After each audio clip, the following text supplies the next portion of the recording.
안녕하세요, 동포 여러분. KBS 한민족방송 보고 싶은 얼굴 그리운 목소리 이소연입니다.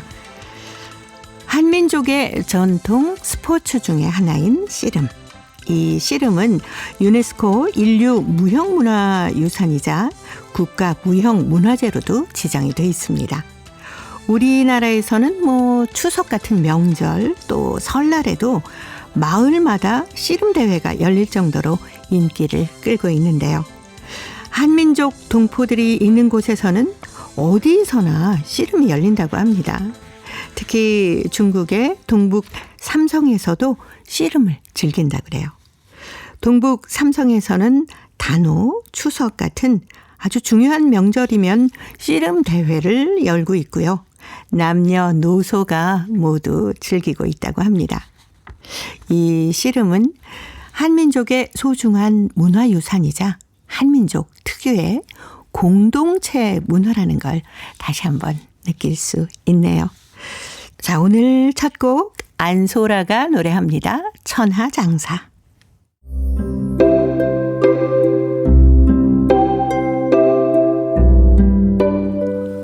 동포 여러분이 보내주신 편지 사연으로 함께하는 시간입니다. 행복우체통.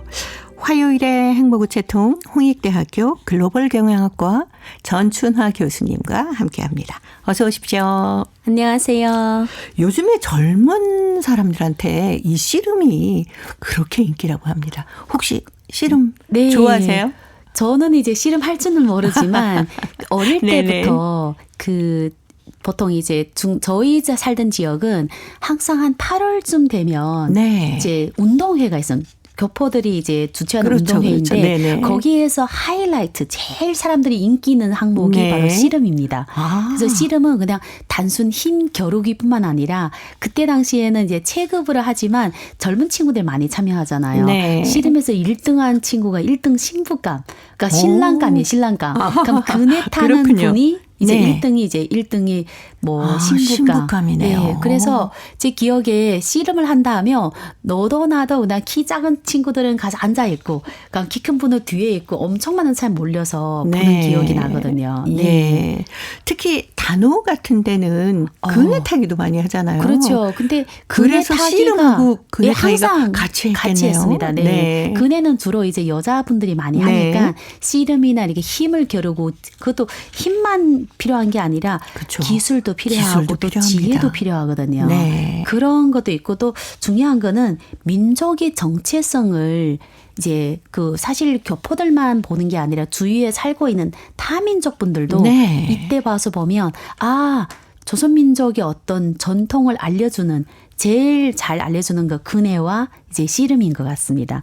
나머지 달리기도 있고 제기차기, 배구치기도 있지만 타민족도 하고 있으니까 요 두 가지가 제 기억에는 이제 좀 남달랐습니다. 네. 아니 동북 삼성에서는 이 씨름 대회도 아주 다양하게 열린다고 들었습니다. 네. 그리고 사실 단오 이럴 시기만 하는 게 아니라 이제 추석이나 정월 대보름 이런 중요한 명절에도 이제 씨름을 하고, 중요한 거는 씨름을 한 다음에 1등 선수가 받는 그 상품이 황소입니다. 황소. 맞아요. 그래서 황소를 예전부터 타고 그랬죠.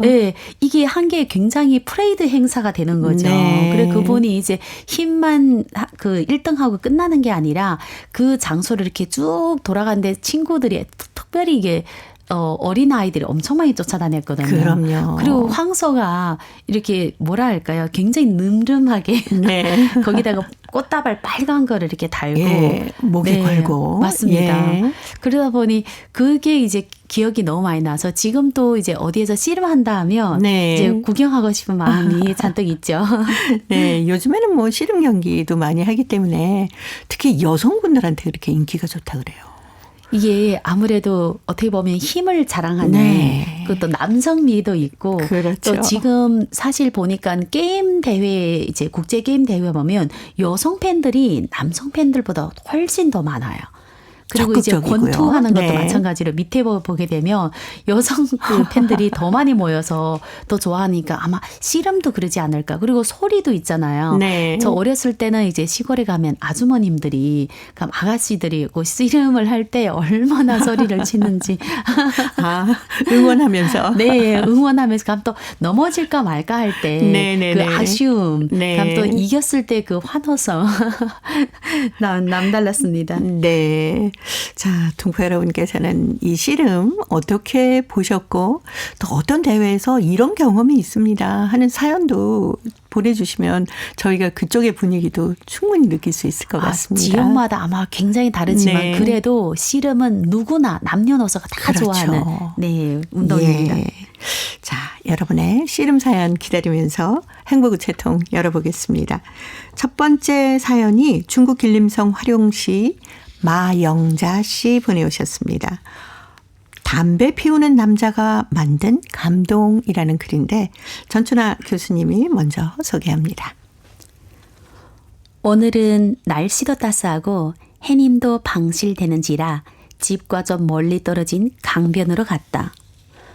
유보도에서 벌써 많은 사람들이 햇빛이 애무를 받으면서 산책하고 있었다. 나도 그 속에 끼어들어서 느릿느릿 걸었다. 내 앞에서 걷는 한 60대 남자가 담배를 피우며 걷고 있었는데 그 연기가 가끔은 내 코를 찔러서 싫어졌다. 하필이면 내 앞에서 피울 건 뭐람? 나는 이렇게 속으로 투덜대면서 좀 빨리 걸어서 그 남자를 지나서 저만큼 걸으면서 한 번 뒤를 돌아보니 그 남자가 담배꽁초를 손에 쥔 채 여기저기 두리번댔다. 아마도 쓰레기 상자를 찾는 모양이었다. 근처에 쓰레기 상자가 보이지 않자 그 남자는 지나가는 다른 남자하고 물었다. 저기 여기 어디쯤 가면 쓰레기 상자가 있습니까? 다른 남자가 그의 손에 쥐어진 있는 담배꽁초를 보더니 머리를 저으며 이렇게 대답했다. 아니 그 눈에 보일까 말까 하는 걸 가지고 뭘 신경을 쓰는가요? 저 흘러가는 강물에 던지면 될 것 같은데. 아니 그건 안 되죠. 강물이 안 좋아하니까요. 유머적인 그 남자의 대답에 나도 모르게 웃음이 나왔다. 그 남자는 할 수 없다는 듯 담배꽁초를 호주머니에 넣는 것이었다. 이제 집에 갈 때 쓰레기 상자가 보이면 거기에 넣으려는 심사였다. 그 장면을 본 나는 감동되었다. 환경위생을 위해 길가에도 던지지 않고 강물이 오염된다고 강물에 던지지 않은 그 거동이 날 감동시켰다. 우리가 길을 걸을 때 가끔씩 길가에 있는 담배꽁초가 눈에 들어올 때가 있다. 만약 누구나 그 남자처럼 환경위생에 주의 돌린다면 얼마나 좋을까. 가끔씩 강물 위에 쓰레기가 둥둥 떠내려가는 것을 볼 때가 있는데 누구나 그 남자 같은 마음이라면 얼마나 좋을까. 그 남자가 저만큼 걸어갔지만 나는 그 자리에서 그 남자의 뒷모습을 한참이나 지켜보았다. 네. 그 남자분 그래도 담배를 피우시면서도 이걸 어디다 버려야 되는지 담배꽁초를 네. 신경 쓰시는 게 참 대단하네요. 제가 조그만 휴지통 하나 이렇게 목에 맞아요. 걸고 다니셔도 제가 이제 종종 이제 그 동네에서 산책을 할 때 보면 네. 밖에 나와 담배를 피우시는 그 사람들 보잖아요. 그렇죠. 다 피우고 나면 대다수 사람은 불을 끈 다음에 주머니에다 넣더라고요. 네. 처음에는 그게 신기했거든요. 네. 저기 타지 않나? 그래서 왜 뭘 넣지 이랬는데 나중에 보니까 옆에 쓰레기통이 없어요. 그러다 보니까 그런 곳이 있겠군요. 네, 사실 이렇게 버리는 분들도 종종 있기는 있는데 네. 이제 자기 피운 담배를 꽁초를 가져가시는 분들이 훨씬 더 많더라고요. 그래서 네. 그걸 처음 봤을 때 되게 감동됐어요.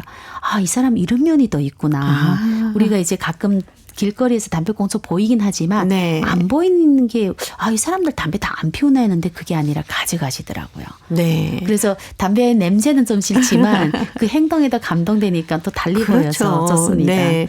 요즘에는 또 곳곳에 흡연 구역이 만들어져 있지 않습니까? 네. 거기에는 뭐 완전히 쓰레기통도 다 있고 하기 때문에 담배 피우시는 남자분들이 대부분 이렇게 다니시다가 흡연 구역에서 담배를 피우는 경우를 저희가 많이 보잖아요. 네. 예. 그 예전하고는 참 많이 달라진 그렇죠. 모습입니다. 예전에는 사실 웬만하면 그냥 가면서 네, 차 옆에 사람이 있든 없든 막 피우고 했는데 요즘은 흡연 구역도 많고 또 흡연 구역이 아니라면 그냥 이제 옆에 약간 이제 사람들이 덜 다니는 곳에서 피우는 분들도 네. 계시고 사실 동네는 흡연 구역이 별로 없어요. 그런데도 이게 지정한 이분들이 네네. 이제 지정한 곳이 있더라고요. 그렇죠. 그래서 그것도 남달리 어떻게 보면 또 배려 아닐까 싶기도 하고 좋습니다. 예.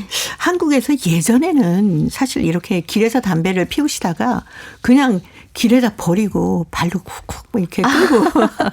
맞습니다. 중국은 지금도 그런 풍경 많이 봅니다. 예, 그 담배꽁초를 다 이렇게 쓰레기 수거하는 그런 그 여러 가지 캠페인도 벌이고 막 그랬었거든요. 아, 네. 근데 요즘에는 거의 볼 수가 없어서 정말 좋아요. 그렇죠. 근데 저 기억에 제 어렸을 때만 해도 집에 들어가면 어떤 집은 그냥 뽀얗게 안개처럼 남자가 네. 3명만 앉아 있으면 그 줄담배를 피우셔가지고 창문도 이렇게 겨울 되면 안 열잖아요. 네. 근데 그 집도 애도 있어요. 그냥 이게 그게 굉장히 자연스럽게 담배를 피우는 게 이제 일상화됐는데 자기 집에서도 피우고 밖에 나가도 피우고 그다음 다 피우고 나면 이제 휙휙 저기 버리고. 네. 근데 지금 보면 그때와 비교했을 때 훨씬 많이 좋아졌죠. 네. 그래도 아직까지는 또 한국과 비교하면 또 길거리에 버리고 하는 분들이 있으니까 더 네. 발전이 캠페인이 필요합니다. 예. 그래도 담배 피우는 인구가 좀 줄어들지 않았습니까? 중국 지역도요? 많이 줄어들고 중국은 또 어떤 문화가 있는가 하면 사람 만나면 담배를 권하는 문화가 있거든요. 네. 또 이것 때문에 남자의 어떤 상징이자 이게 사교 수단 중에 하나니까 네네. 무조건 피우게 되는데 지금은 그런 걸 강요를 안 하니까 저 안 피운다 하면 사람들이 이제 덜 피우는 그래서 그것 때문에 많이 좋아진 것 같아요. 제 주위도 보면 담배를 안 피우는 사람 보면 반반? 또 어떤 특정 또 문화권에서는 안 피우는 분들이 더 많아요. 네. 예전에는 담배를 지금 말씀하신 것처럼 그냥 피우는 사람들끼리는 그냥 아낌없이 하나씩 나누고 그러지 않았습니까? 맞습니다. 아, 좀 성냥만 있으면 담배 한 대 피울 텐데 하면 그냥 바로 이렇게 나눠주고 그랬던 기억도 나는데 사실 뭐 흡연하시는 분들도 자신의 어떤 권리라는 생각도 들기도 하고요. 그렇죠. 또 흡연이 다 나쁘다기보다 남자들이 말씀이 적잖아요. 흡연을 하면서 생각도 하고 사색도 하고 또 이게 분위기가 여자들은 수다 떠느라가 이게 끊임이 없는데 남자들은 종종 이제 이게 그냥 정적으로 가만히 있을 때 있거든. 이때는 뭐 차를 마시거나 담배를 이제 피우거나. 그러니까 어떻게 보면 또 이게 다 나쁜 건 아니지만 건강에는 좋지 않으니까. 그렇죠. 네. 예, 건강을 생각하고 우리 마영자 선생님이 보내오신 그 환경 오염 같은 걸 생각해서라도 담배는 좀 멀리 하시는 게 좋을 것 같다는 생각이 드네요. 네, 맞습니다. 어쩔 거나 이거는 미세 플라스틱이 포함하기 때문에 이 강물에 버리거나 딴 데 버리는 거는 사실 정말 안 좋은 행위죠. 그래서 이거 보면 그 남자는 참 괜찮은 분. 그러니까요. 예. 진짜 감동적인 그런 모습이었다. 그래서 한참을 그 남자의 뒷모습을 바라봤다라고 하셨는데 아마 많은 분들이 비슷한 모습으로 담배를 피우시리라고 생각합니다. 네. 그리고 또 이분이 젊으면 이해되는데 연세가 좀 있으시잖아요. 그런데도나 환경을 생각했다는 거는 옛날 습관을 고쳤다는 거기 때문에 더 감동적이고도 잔잔한 감동을 주는 거죠. 네.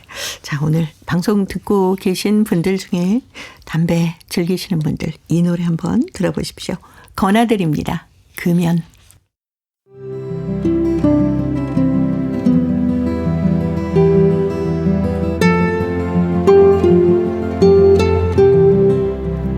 동포 여러분의 따뜻한 사연으로 아름다운 추억을 만들어 드립니다.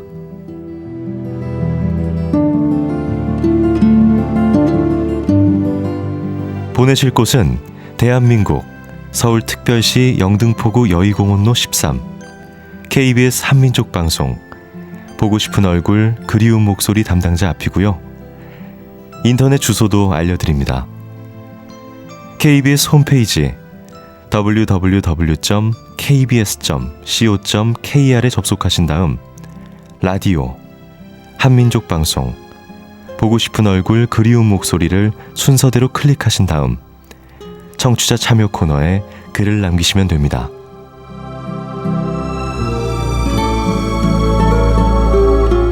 정다운 이야기와 아름다운 음악이 있는 보고 싶은 얼굴, 그리운 목소리.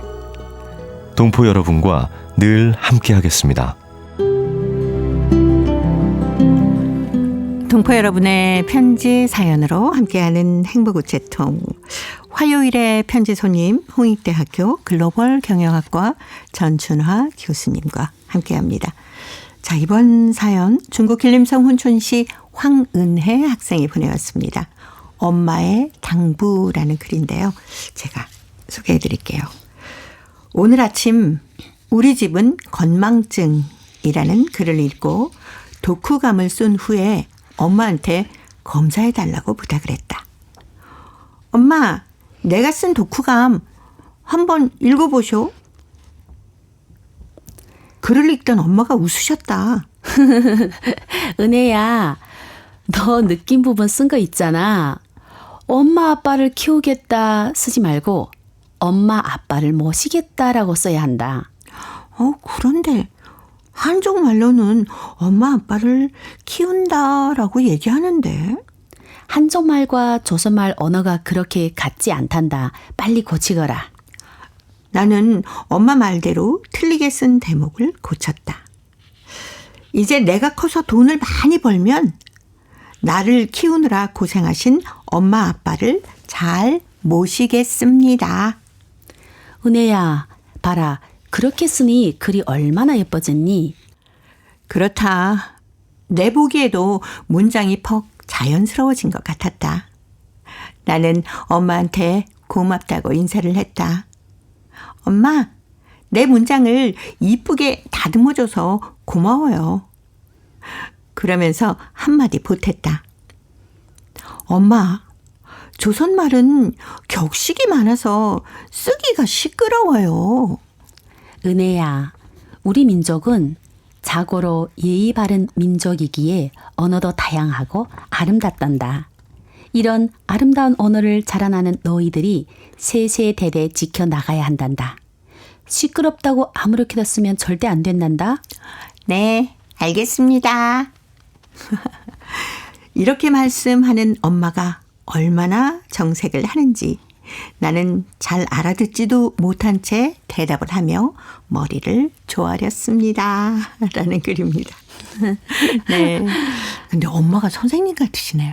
네. 예. 근데 옛날 저희들이 자주 네. 잘못 쓸 때가 많거든요. 예를 들어서 식사하셨습니까? 하면 네, 식사했습니다. 저도 이제 20대도 이렇게 연길에 가서 그렇게 네. 말한 적이 있거든요. 그러니까 그분이 정색을 하면서 식사하셨습니까? 할 때 존중원 대 저는 그냥 밥을 먹었습니다. 이렇게 얘기를 하더라고요. 그러니까 이게 반대로 얘기할 때가 굉장히 많았던 기억이 나거든요. 네. 근데 본인은 몰라요. 그렇죠. 그냥 의사 전달을 했으니까. 그리고 옆에도 친구들 같이 놀 때 뭐 틀리든 말든 누가 이렇게 별로 신경을 많이 안 썼던 기억이 네. 나는데 이 언어를 좀 중요하게 생각하는 어른분들이나 또 선생님이 아니시더라도 이렇게 지적을 해주니까 그 기억이 많이 나서 좋습니다. 네. 우리 민족이 예부터 얼마나 그 어른을 존중하고 예의가 바른 민족입니까? 맞습니다. 그러니까 언어에서도 그게 그대로 표현이 되거든요. 그렇죠. 이제 보면 지금은 3대가 이렇게 사는 모습 보기가 네. 쉽지 않은데 저 어렸을 때는 그 짧은 맷집 안 가고 되는 집에 집집마다 할머니가 계셨던 것 같아요. 네. 그 하얀 저고리를 입고 아. 은 비닐을 이렇게 네네. 꽂은 할머니가 꼬부랑 할머니. 그래서 이렇게 하시다 보니까 갈 때마다 우리 집 남이 집 할머니 상관없이 항상 인사하면 다니고 네, 그런 기억이 나서 할머니들도 우리가 뭐 할 때 얘기하면 중국말이 잘 안 되니까 네. 많이 이렇게 고쳐주셨거든요. 아. 이걸 보니까 그래도 우리 민족 언어가 언어 안에 예의 바른 그 민족 언어풍이 있기 때문에 네. 저희 행동들도 좀 더 조심스럽지 않았을까 하는 그렇죠. 생각이 많이 듭니다. 예. 보통 어른께는 진지 드셨습니까? 라고 얘기를 많이 하는데 네. 그것까지는 좀 어려워도 식사하셨습니까? 라고는 돼야 되지 않습니까? 그렇죠. 근데 보통 뭐 중국어로는 그대로 얘기를 하면 거의 똑같게 네. 얘기를 하죠. 예. 그리고 이제 저희는 이제 친구끼리는 반말이고 언니 오빠한테는 또 다른 영어를 쓰고 네. 부모님한테 또 할머니한테 다른 영어 쓰다 보니까 나도 모르게 영어가 바뀔 때마다 행동도 바뀌고 네. 이제 말하는 톤도 바뀌고 그래서 그런지 교포분들이 이제 중국에 살고 있는 친구들 나가면 예의가 바르고 또 네. 저희는 상대적으로 항상 깨끗하고 그렇죠. 흥이 있고 예의 바르고 그래서 사람들 좀 칭찬을 많이 해서 그걸 지키려고 더 노력을 하고 합니다. 자, 오늘 편지를 보내온 은혜 학생도 이렇게 엄마에게서 우리 민족의 아름다운 언어 또 어른에게 어떻게 표현을 해야 되는지 이런 것들을 잘 배우면 아주 예의가 바른 학생으로 성장하지 않겠습니까? 네, 그럴 뿐만 아니라 언어가 사실 한 개 민족의 정체성이자 문화거든요. 네. 그 언어를 알게 되면 나도 모르게 민족의 자존감도 굉장히 높아지고 민족에 대해 좀 더 알게 되니까 이 정체성에서 대해서도 항상 자존감이 굉장히 높아든기요. 저는 이제 학교 다닐 때 한쪽 학교 다니면 저 혼자나 아니면 한 2명 정도만 교포가 있는데 선생님이 항상 그 얘기했어요. 그 학교 갈 때 제일 깨끗한 친구, 제일 네. 단정하고 따라 배워야 된다. 그러면 어깨가 으쓱 올라가죠. 그래서 그때 네. 덕분에 정체성 더 확고가 된 것 같습니다. 네. 홍익대 글로벌 경영학과 전춘하 교수님과는 또 다음 주 약속드립니다. 고맙습니다. 감사합니다. KBS 한민족 방송 보고 싶은 얼굴 그리운 목소리 함께하고 계십니다. 동포 사회의 새로운 소식을 통신원들과 전화 연결해서 함께 듣습니다. 통신원 리포트인데요. 오늘은 중앙아시아 카자흐스탄 그리고 러시아 살린의 소식 준비했습니다. 먼저 카자흐스탄의 김상욱 통신원 만나봅니다. 김상욱 통신원 안녕하세요. 네, 안녕하세요. 충남도의회에서 카자흐스탄 고려인 협회 활동을 적극적으로 지지하기로 했다면서요. 네, 충남도 의회 교육위원회 소속 의원들이 고려인 민족 정체성 강화와 차세대 육성을 위한 다양한 사업을 벌이는 카자흐스탄 고려인 협회 활동을 적극 지원하기로 했습니다. 이상근 위원장을 비롯한 교육위 소속 의원들과 전문위원 또 교육청 직원을 포함한 13명의 방문단은 26일 카자흐스탄 고려인 협회를 공식 방문했습니다.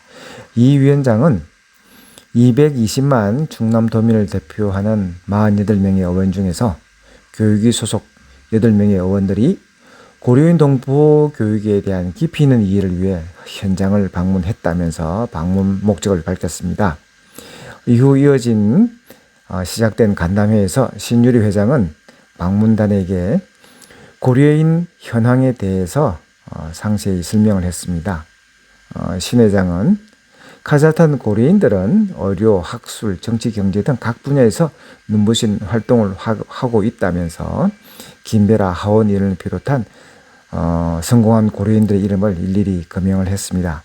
또한 신 회장은 러시아, 우즈베키스탄 등 이 고려인이 거주한 이 국가들은요, 인구가 매년 줄어들고 있는데 반해 카자흐스탄은 늘고 있는 유일한 국가이다 하면서 카자흐스탄 고려인 협회는 모국과의 관계를 더욱 강화하고 동포사회와 카자흐스탄의 발전을 위해 다양한 사업을 힘차게 진행해 나가고 있다고 덧붙이면서 충남도 의회의 방문과 또 성원은 큰 힘이 된다고 강조했습니다.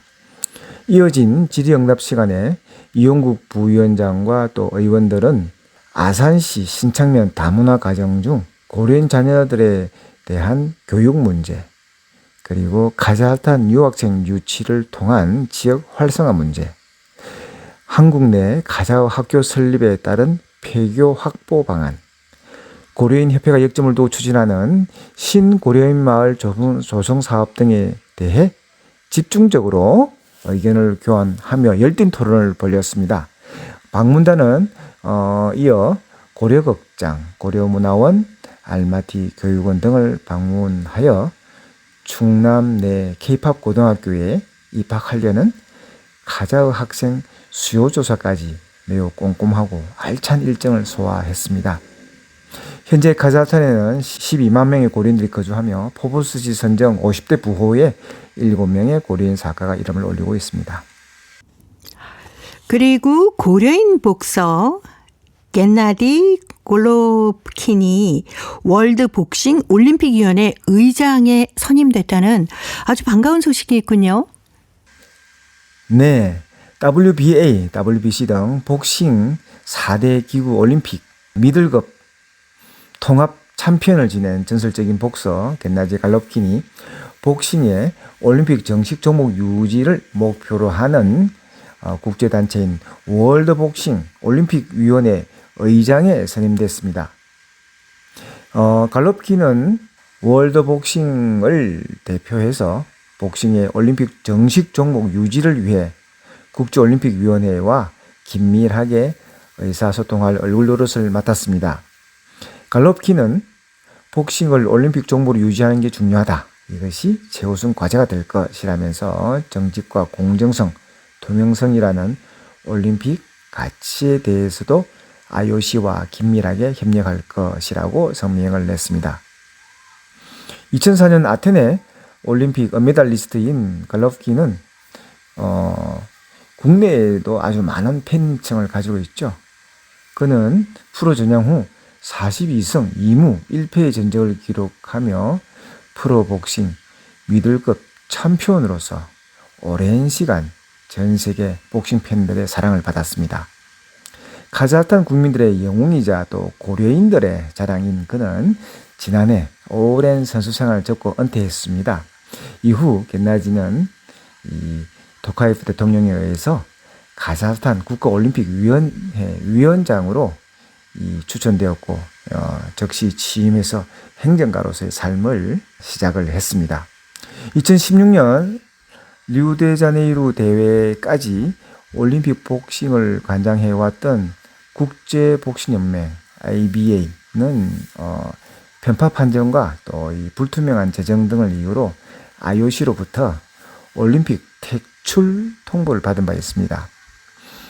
IOC는 2020년 도쿄올림픽과 2024 파리올림픽 복싱을 직접 별도의 임시기구를 만들어서 운영을 했습니다. 일종의 페널티를 부과한 거죠. 또한 2028 로스앤젤레스 올림픽에서 IBA를 대체할 국제기구를 2025년까지 만들지 못하면 복싱을 올림픽 전식 종목에서 제외하겠다라고 밝힌 상황입니다. 그러니까 국제복싱 협회 IBA에 반발해서 미국, 영국 등이 주축이 돼 설립한 이 월드 복싱 WB는 지난해 4월 창립됐고요. 현재까지 44개 국가가 가입을 했습니다. IOC는 꾸준히 월드복싱 WB에 힘을 실어주는 발언을 하고 있지만 아직 이제 공식적으로 WB를 올림픽 종목 단체로 인정하진 않았습니다. 우리나라도 올해 IBA에서 탈퇴해서 월드복싱 WB에 지금 가입했고요. 카자흐스탄도 갈롭킨이 WB 올림픽위원회 의장에 선임된 이후에 가입하겠다는 의사를 밝혔습니다. 네, 카자흐스탄 소식 오늘 여기까지 듣겠습니다. 김상욱 통신원이었습니다. 소식 잘 들었습니다. 네, 감사합니다. 자, 이제 러시아 살린으로 가보도록 합니다. 배순신 통신원 만나볼까요? 배순신 통신원 안녕하세요. 네, 안녕하세요. 반갑습니다. 네, 반갑습니다. 유즈노 살린스크시 한인회에서 세계 한인의 날을 맞아서 행사를 가졌다고 하는데 자세한 소식 전해주십시오. 네, 지난 10월 5일 세계 한인의 날 맞아 유즈노 사할린스크시 한인회의 주최하에 사할린 주과학도서관에서 60여 명이 모인 가운데 주의 발전에 기여하는 사할린 한인이란 행사가 진행되었습니다. 이날 행사 진행을 맡은 시한인회 임원 최안나는 행사의 주인공들 사할린 주명예 광부인 저영재 어르신, 오스타프 건설 회사 권수영 사장, 사할린 건축가 이채인 씨를 무대에 모셔 이야기를 나눴습니다. 1932년 경상북도의 출생인 조영재 어르신은 10살 때 부모와 함께 사할린에 오게 되었는데요. 그는 47년 동안 탄광에서 일하면서 사할린 영해 광부 징호를 받았습니다. 그리고 사회적으로도 활동은 많이 했습니다. 오스톱 건설 회사 설립된 권수영 씨는 역시 탄광에서 장기간 그 엔지니어로 일했는데 광부 영광 메달 1, 2, 3급 모두를 받았습니다. 탄광에서 은퇴한 후 오스톱 건설 회사를 설립해 학교, 병원, 양로원 등을 지었습니다. 그리고 윤석할린 명예 시민으로 징호를 받았죠. 동포 2세인 이채인 씨는 한평생 건축가로서 활동하셨습니다. 로스토프나다노 공과대학을 졸업하 그는 사할린 주요 설계 건축 연구소에서 일했고 90년대 말기에는 피라미다 설계 건축 회사를 운영하기도 했습니다. 그는 이날 자신의 설계로 건설된 유치원, 법원 등을 소개하기도 했습니다. 네. 자, 오늘 사할린 소식 여기까지 듣겠습니다. 배순신 통신원이었습니다. 소식 감사합니다. 네, 고맙습니다. 네, 고맙습니다.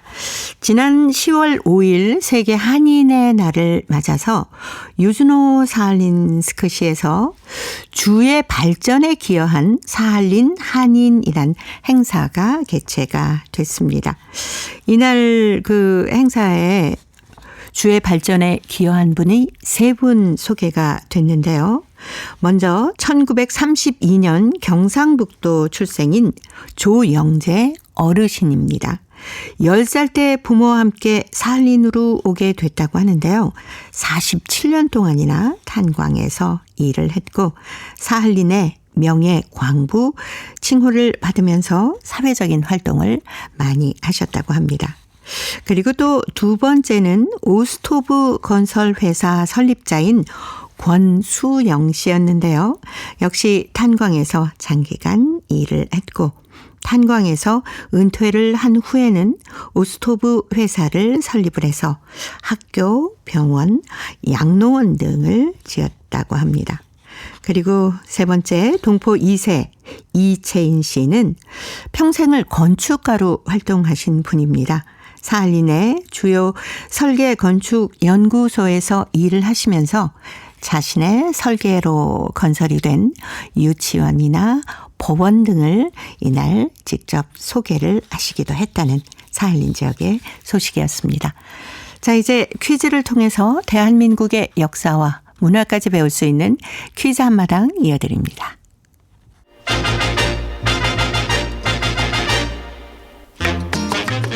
동포 여러분과 퀴즈로 하나 되는 시간. 퀴즈 한마당.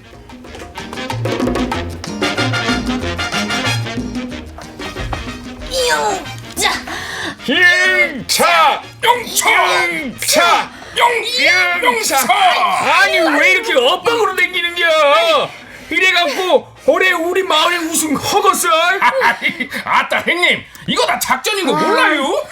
아니 평소에도 박자 다 틀리면서 뭔 놈의 작전은 작전이라고. 아이 무엇이 어쩌고 저쩌고.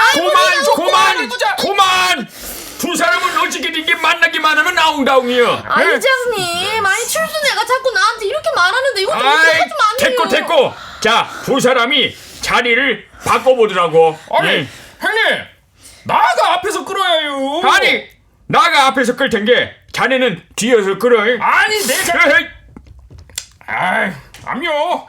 우리 동네 장사인 이장님이 앞에서 끌어야죠. 먹고 쳐라.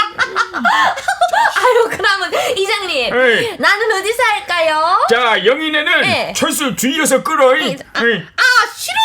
내가 왜 뒤야. 자리 바꿔줘요. 아 이거는 다른 것보다도 단합이 젤로다 중요한 거 알아 몰라. 알죠. 자네는 알아 몰라. 지도 알아요. 그래 그러면 단이혀. 만약에 말이야 우리 마을이 올해도 우승 못하면 다 두 사람 탓이야. 아니 그게 왜 우리 탓이오? 다 나가 물어줬다고? 그러니까 열심히 쉬어. 자, 자네 줄 안 잡고 모여. 아니 지는 벌써 잡았구만요. 그래. 자, 간다잉. 차, 더 시게. 자, 유지가 엇박이잖냐. 좋았어. 차.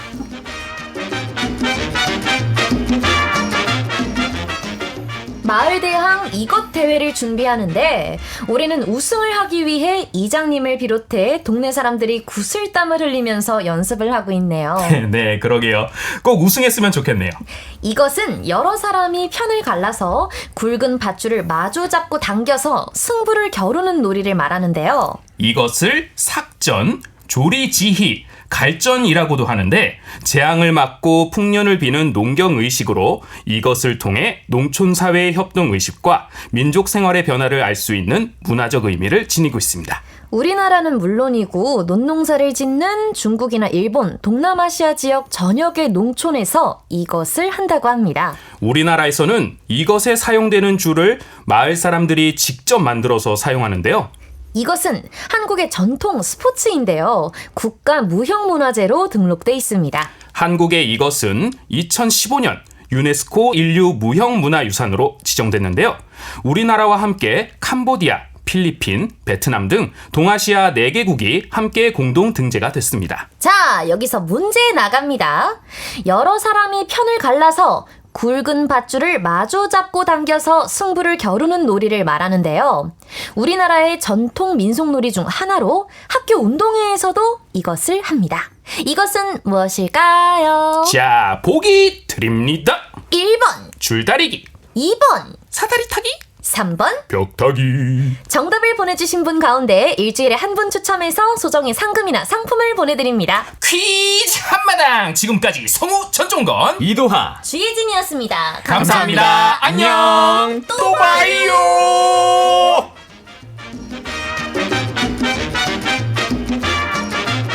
자, 이것은요, 정월 대보름이나 추석에 온 동네 사람들이 모여서 했습니다. 예전에는 마을마다 이것을 했다 그래요. 제가 초등학교 다닐 때는 학교 운동회 때도 이것을 참 많이 했습니다. 청군하고 백군으로 나뉘어서 이것을 하면은 서로 이기겠다고 한 마음으로 줄을 당기면서 친구들하고도 더 많이 친해졌던 기억이 나네요. 그런데 요즘에는 이것을 거의 안 하고요. 축제 때 행사로 이것을 하곤 합니다. 동포 여러분께서는 아직도 이것을 하는지 참 궁금하네요. 이것에 대한 추억이나 또 축제에 대한 이야기가 있으면 행복우체통으로 사연 보내주시기 바랍니다. 정답은 KBS 홈페이지에 접속하신 다음에 라디오 한민족방송 보고 싶은 얼굴 그리운 목소리를 순서대로 누르시면은 청취자 참여란이 있습니다. 여기에 정답도 보내주시고 또 행복우체통의 사연도 많이 보내주세요. 특히 KBS 콩으로 정답을 보내실 때는 연락 가능한 전화번호 잊지 마시고 꼭 남겨주시기 바랍니다. 여러분의 많은 참여 기다리고 있습니다.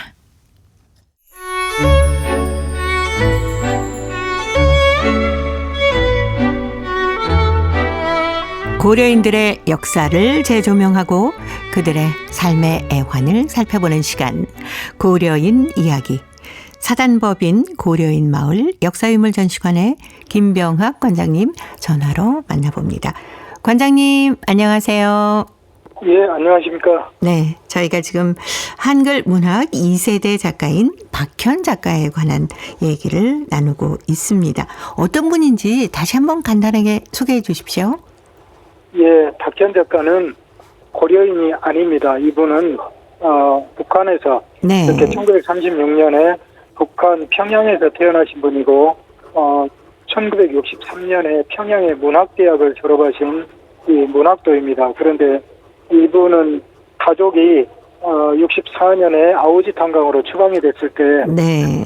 북한 사회를 탈출해야 쓰겠다 마음을 먹고 65년에 두만강을 헤엄쳐서 이렇게 소련에 망명한 이런 분인데 이분은 그 문학에 대한 그 뜻을 살려서 굉장히 우여곡절을 겪었지만 1974년에 모국어 신문 레닌기치사에 이 문예부 기자로 들어가가지고 거기에서부터 조금씩 자신의 꿈을 펼치면서 문학도로서 많은 시를 이렇게 남기고 또 다른 작가들의 이 작품을 꼼꼼히 다듬고 교열해주면서 전체 이렇게 고려인 한글 문학 작품이 세련되게 또 수준 높게 이렇게 나아갈 수 있도록 헌신하신 분이죠. 예. 박현 작가가 처음에 레닌 기체에서는 기자로 처음에 활동을 했었다라고 하셨는데 뭐 문예 페이지에 여러 가지 작품도 올리시지 않았을까요? 예, 그건 당연히 올렸습니다. 네. 그런데 초기에는 아무래도 교정 교열을 해주면서 네. 저 굉장히 겸손하신 분이어서 이렇게 다작을 하지는 않으셨어요. 초기에는. 그런데 그래도 이분은 꾸준히 이렇게 잊을만 하면 작품을 발표하고 또 러시아 작품이나 노래가사를 이렇게 번역하기도 하고 이렇게 하면서 네. 이분은 말년에 갈수록 그 작품들을 더 많이 쓰다가 나중에 고려인들이 1958년부터 1990년까지 15권의 한글문학 단행본을 편찬하는데 그때 2권의 꽃피는 땅과 또 해바라기라는 이 고려인들의 이 종합 작품집에 이분이 쓴 시가 다수 실리기도 했고 그럴 정도로 예. 문학성을 충분히 인정받은 작가였습니다. 예. 곧바로 문학 활동을 할 수도 있었을 텐데 창작 활동하는데 시간이 좀 걸렸다면서요. 그것이 바로 이분이 처음에 이 문예부 기자로 들어가가지고 맡은 일이 교정과 교열이었습니다. 그리고 또 이분이 워낙 세심하게 교정 교열을 꼼꼼히 잘해주시니까 이분에게 또 일을 많이 맡길 수밖에 없지요. 그래서 특히 그 1세대 작가들 중에 이렇게 훌륭하게 작품을 쓰는 분도 있었지만 굉장히 이 우리말 표현 능력이 거친 분들도 적지 않았거든요. 그런데 지금 신문에 우리가 신문을 통해서 볼 수 있는 것보다는 훨씬 더 거칠게 쓴 작품들이 많은데 이분이 일일이 이렇게 교정 교열을 봐서 꼼꼼하게 언어를 다듬어주고 세련되게 만들어서 이렇게 고려인 한글 문학에 이렇게 큰 공을 세우셨는데 이분은 겸손하게 그 일을 굉장히 오랫동안 하셨죠. 그래서 초기에는 이분이 많이 드러나지 않으셨습니다. 아, 그러셨군요. 예. 이 러시아어 작품이나 노래 가사도 번역을 해서 실었다고 하는데 그럼 문학 작품은 주로 시를 많이 쓰셨나요? 예, 이분은 시인이셨습니다. 물론 이런저런 산문도 쓰셨지만 이분은 태생이 시인이고 또 시의 뜻을 갖고 있었고 시를 또 많이 쓰시고 나중에 국내에서 시집도 출판하고 그렇게 하셨죠. 네. 그럼 국내에서도 박현 작가의 시집을 볼 수가 있겠네요. 볼 수는 있는데 굉장히 어려울 겁니다. 이분 97년에 박현 작가의 간절한 뜻을 알게 된 국내 몇몇 작가들이 아주 조그맣게 소박하게 시집을 꼬로즈의 들길에서라고 한 권을 내주셨는데 이 박현 작가의 꿈이 그거였습니다. 내가 죽어서 관에 누우면 관 속에 그래도 하나를 가지고 들어갈 수 있는 게 시집 하나를 안고 내가 관에 들어갔으면 좋겠다 이런 꿈이 있었거든요. 그런데 그래도 이 꿈을 이루셨죠. 예, 그러셨네요. 예, 잘 찾아서 한번 보고 싶습니다. 그러면 이 박현 작가 시 중에 시 한 편 관장님이 직접 소개해 주시면 어떨까요? 그럴까요? 네. 제가 이분이 몇 년도더라. 이분이 고려인 강제 이주를 생각하면서 썼던 시가 하나 있거든요. 네. 그거 하나를 제가 낭송해 드릴게요. 제목은 무심한 세월이 남긴. 허술한 짐짝처럼 내던져 화물 열차에 실려왔다. 어디로 가는지 향방도 모르고 어째서 가는지 알 길이 없었다. 서른 밤 서른 낮을 꼬박 졸면서 기차가 멎은 곳은 나무 한 그루 볼 수 없고 갈 때만이 모성한 중앙아시아의 허허벌판. 늙은이는 병들고 애들은 더위에 허덕였다. 벌판을 누비며 불어오는 바람. 여인의 치맛자락 날렸다. 인기가 어딘둥. 인계서 어떻게 살겠음둥. 한숨 섞인 사투리가 구슬프게 모래속에 묻혔다. 천막을 치고 땅을 갈았다. 갈대를 베고 수로를 탔다. 겹실을 뿌리고 눈물을 떨구었다. 무심한 세월이 남기고 간 자리에 지금은 꽃피고 표이삭 설레인다. 하나 그 누구도 비운의 역사를 말하지 못한다. 다만 천산에 쌓인 태고의 백설만이 고려인의 반세기를 알고 있었을 뿐. 이런 시가 있습니다. 네. 아, 그때 우리 동포들이 내린 곳이 바로 카자흐스탄의 우즈토베 아닙니까? 예. 거기 그야말로 갈대밭에 허허벌판에 네. 나무 한 그루 없고, 예, 이런 모습들이 적나라하게 이렇게 나와 있지요. 그렇죠. 거기서 벽실을 뿌리고 눈물을 떨구었고. 예. 네. 그리고 정말 땅굴을 파고 생활을 하셨던 그 현장에서 보니까 그 을씨년스러운 날씨였어요. 그때가 마침 너무 가슴이 저릿저릿했던 생각이 납니다. 예, 그리고 고려인 사투리 있지요. 인계가 어딘동, 인계가 어떻게 살겠음동. 예, 함경도 사투리죠. 예, 그렇게 표현을 하셨죠. 예. 그 레닌 기치 기자로 또 시인으로 활동한 박현 작가님이 고려말 라디오 방송국 해설위원으로 활동도 하셨다면서요. 예, 이분은 이제 1984년에 네. 이 고려말 라디오 방송이 그 시작에서 송출이 시작이 됐는데, 당시 고려인들 중에 이렇게 우리 그 표준어를 제대로 이렇게 정확히 구사하고 해설을 해줄 수 있는 분이 네. 보니까 박현 선생님이었죠.